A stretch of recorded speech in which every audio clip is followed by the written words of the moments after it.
Iran और Israel में सबसे ज्यादा ताकतवर कौन है? किसके पास ज्यादा सैनिक हैं? किसके पास ज्यादा हथियार है? और इन दोनों देशों के बीच जो युद्ध चल रहा है, इस युद्ध में कौन जीत सकता है? ईरान और इजराइल की आर्मी, नेवी और एयरफोर्स कितनी पावरफुल है और दोनों देशों के पास कितनी ताकतवर मिसाइलें हैं?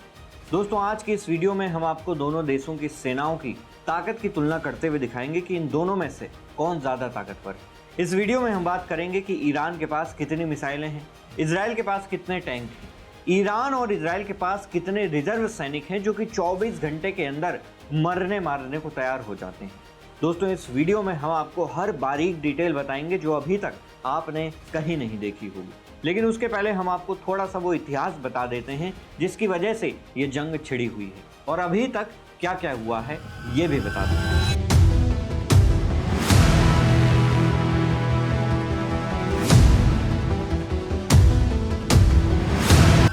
नमस्कार, मैं हूं उमेश द्विवेदी और आप देख रहे हैं सरकारी मंथन।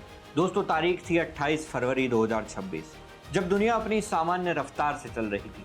तभी अचानक मिडिल ईस्ट से ऐसी खबरें आईं जिसने सबको सुन्न कर दिया। इजराइल ने इसे ऑपरेशन रोअरिंग लॉयन का नाम दिया, तो वहीं अमेरिका ने इसे ऑपरेशन एपिक फ्यूरी का नाम देकर ईरान के खिलाफ मोर्चा खोल दिया। तेहरान, इस्फहान और कराच जैसे शहरों में एक के बाद एक कई धमाके हुए। इजरायली मिसाइलों ने सीधे ईरान के सत्ता केंद्र को निशाना बनाया। अमेरिकी खुफिया एजेंसी के इनपुट पर इजराइल ने यह दावा किया कि ईरान के न्यूक्लियर प्रोग्राम ने रेड लाइन पार कर ली है। अमेरिकी राष्ट्रपति डोनाल्ड ट्रंप और इजरायली पीएम बेंजामिन नेतन्याहू ने एक संयुक्त बयान में कहा कि यह हमला रिजीम चेंज यानी कि सत्ता परिवर्तन और दुनिया को परमाणु खतरे से बचाने के लिए जरूरी था। हमले के कुछ ही घंटों बाद ईरान के सरकारी मीडिया ने पुष्टि की कि उनके सुप्रीम लीडर खामनी अब इस दुनिया में नहीं रहे। दोस्तों, खामनी की मौत के बाद भी ईरान ने घुटने नहीं टेके और लगातार खाड़ी देशों में बने अमेरिका के सैनिक ठिकानों को निशाना बनाने में वो लगा हुआ है। साथ ही साथ इजराइल पर भी ईरान लगातार मिसाइल से हमला कर रहा है, यानी कि स्थिति बहुत ही ज्यादा भयानक है।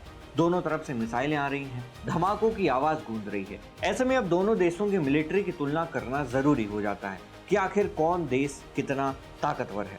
लेकिन दोस्तों, एक चीज यहाँ पर समझने वाली यह है कि दोनों देशों के बीच में 3 देशों की जमीन पड़ती है, जॉर्डन, सीरिया और इराक। इसीलिए अगर हम ये देखेंगे कि दोनों देशों के पास कितने टैंक्स हैं तो इसका कोई मतलब नहीं है। इसीलिए पावर कंपैरिजन में ये देखना होगा कि दोनों देशों की नेवी, एयरफोर्स और मिसाइलों के मामले में ये दोनों एक दूसरे से कितने ज़्यादा ताकतवर हैं। दोस्तों, ग्लोबल फायर पावर इंडेक्स के अनुसार अगर हम देखें तो दुनिया के सबसे ज़्यादा ताकतवर देशों में ईरान का नंबर आता है 16, वहीं इजराइल का नंबर आता है 15। यानी कि कहीं ना कहीं ताकत के मामले में दोनों देश लगभग एक दूसरे के अगल बगल बैठे हुए हैं। सबसे पहले अगर दोनों देशों की जनसंख्या की बात की जाए तो ईरान की दोस्तों जनसंख्या है 8 करोड़ 83 लाख के आसपास, जबकि इजराइल की पूरी जनसंख्या मिलकर 1 करोड़ भी नहीं पहुंचती है और वो है 94 लाख। दोस्तों, दोनों देशों की ताकत इस बात पर भी निर्भर करती है कि दोनों देश अपनी अपनी सेनाओं पर कितने रुपए खर्च करते हैं। दोस्तों, इजराइल अपनी सेना पर 34 अरब डॉलर खर्च करता है, जबकि ईरान अपने डिफेंस बजट में करीब 9 अरब डॉलर खर्च करता है। यानी कि दोनों देशों के बजट के बीच में भी एक बहुत बड़ा भारी अंतर है। दोस्तों, अब आते हैं दोनों देशों की एयर पावर पर। अगर टोटल एयरक्राफ्ट की बात करें तो ईरान के पास दोस्तों 551 एयरक्राफ्ट हैं, जबकि इजराइल के पास 597 एयरक्राफ्ट हैं। अब आते हैं मोबाइल रॉकेट प्रोजेक्टर पर। दोस्तों, ये एक ट्रक जैसा वाहन होता है जिसमें कि रॉकेट और मिसाइल लगे होते हैं।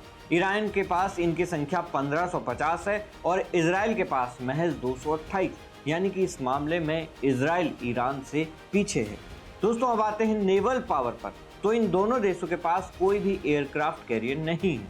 अगर सबमरीन की बात करें तो ईरान के पास 25 सबमरीन हैं, जबकि इजराइल के पास मात्र 6 सबमरीन मौजूद हैं, जो कि इजराइल के लिए एक बड़ी कमी मानी जा सकती है। एयरपोर्ट्स की अगर बात करें तो दोस्तों ईरान के पास 177 एयरपोर्ट्स हैं, जबकि इजराइल के पास सिर्फ 40 एयरपोर्ट हैं।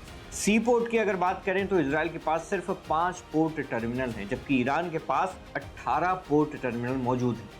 अब दोस्तों, यहाँ पर मैंने आपको जितनी भी चीजें बताई उसे देखकर आपको ये लग रहा होगा कि ईरान कहीं ना कहीं ज्यादा ताकतवर है।